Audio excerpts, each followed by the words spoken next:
কোনো কারণে যদি আপনার ফেসবুক আইডিটা লগ আউট হয়ে যায় এবং আপনি যদি পাসওয়ার্ড ভুলে যেয়ে থাকেন, তাহলে আপনার পাসওয়ার্ড রিসেট করার চেষ্টা করুন। ফরগট পাসওয়ার্ডে ক্লিক করে ইমেইল, ফোন নাম্বার বা নাম লিখে আপনার অ্যাকাউন্ট খুঁজে বের করার চেষ্টা করুন। স্প্যাম বা জাঙ্ক ফোল্ডার চেক করুন। ফাইন্ড ইউর অ্যাকাউন্ট পেজ ব্যবহার করুন। অন্য ডিভাইস বা ব্রাউজার দিয়ে চেষ্টা করুন। পুরনো ইমেইল বা নম্বর ট্রাই করতে পারেন।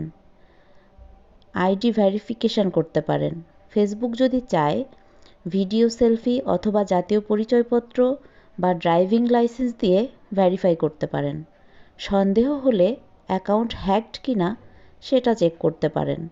যদি মনে হয় কারো হাতে অ্যাকাউন্ট চলে গেছে, তাহলে facebook.com/hacked এখান থেকে অ্যাকাউন্ট পুনরুদ্ধার করা যায়। এখানে অন্যান্য কিছু সম্ভাব্য সমাধান রয়েছে, যেমন ক্যাশ ও কুকিজ ক্লিয়ার করতে পারেন, ইন্টারনেট চেক করতে পারেন, পুরনো ইমেইল বা নম্বর দিয়ে চেষ্টা করতে